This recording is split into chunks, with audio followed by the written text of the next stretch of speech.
бір результатты айтайын. Менің ағам, өзімнің алдындағы ағам 62 жылғы. Енді пенсияға шығайын деп жатқан кісі ғой енді. Осыдан 2 жыл бұрын инсульт алып, вообще дұрыс шықпай қалғанда.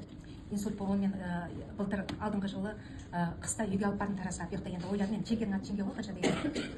Дұрыс күтпей жатыр ма деп өзімше жақсы күтім жасайын, жаңағыдай. Ол кезде бұл компания жоқ. Не берейін, Чаншидің товарларын әперейін дедім де. Сөйтіп МРТ-ға түсірдім. Көп әлек болды мен бір аптадай. Бірақ әжептәуір оңалып кеткен еді, ол кезде әрең кіріп, бірақ дыбыс шықпады. Біз мысалы сөйлесек дыбыс шығады, о дейді да. Бірақ реңі кіріп, кәдімгідей кіріп шығып, жап-жақсы болып кеткен еді. Содан 2 жыл бойы қалай деп сұрақ қоямыз, ол Шымкентте біз Таразда жақсы деп қойып, сөйтсе маған айтпаған рұқсат деп. Жеңгем уже бар ғой, ағам енді тірі өлік қой, міне аяғы деген мынандай трубка болып қалған, ет жоқ. Өткенде конференцияға келген кезде көрдім ғой, уже оңалмайды дегеннен кейін амал жоқ, маған естірді ғой енді рұқсат деп. Енді анау несі просто висит қой, мынау пижамасы ше, мынандай трубкада просто скелет, қолын көтере алмайды, реанимацияда жатыр, больницада.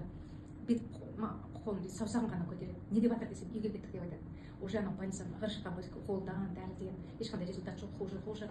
Сонымен мен келдім, бірақ масала крыльям бар. Соны алып келдім, жеңгем айтты, не айналайын, сен саған бай керек па дедім, балаларың әкесі керек па, керек емес па. Сен керек қой, қарап жатыр ғой, врачтардың бәрі бүйтіп жатыр, сөйтіп жатыр. Врачтардың толық нет көріп отырсың ғой дедім, уже бітті ғой, енді несі қалды енді.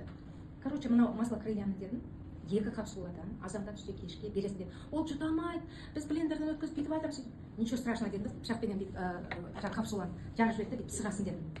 Аузын жаба алмайды да ғой, былай аузы ашқан күйі жатыр. Аузына сығып 2 капсуланы бересің дедім. Азанда түсте кешке, түсте өзім сөйтіп беріп бердім ба? Аха, жоқ, әшейін қылып бердім. Май ғой, масла крылья. Айтып, сен врачтарға айтпа дедім. Врачтар айтса тәсір алсын қайғының орнында. Біріншіден, екіншіден, бұл дәрі емес, қорықпа деді. Бұл деген кәдімгі тамақ істегенде любой майды қосамыз ғой. Жаңағы малдың да майын қосамыз, сұйық майды қосамыз. Сондай май деді. Бұл май. Считай, что тамақ беріп алсын.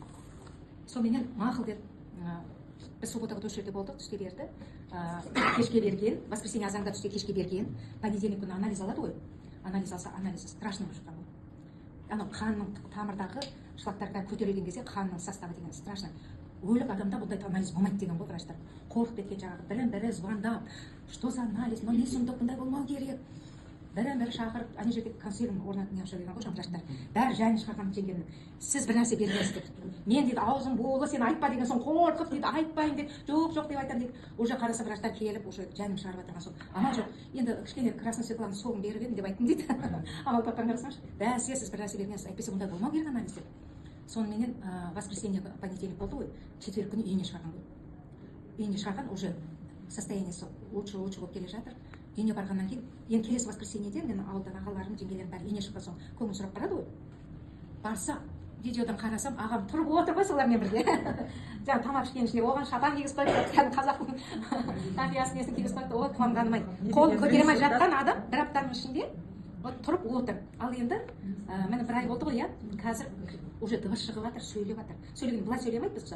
Сәлем, қалай. Өстіп жайлап сөйлейді. Уже дыбыс шығып. Не деген результат қыздар.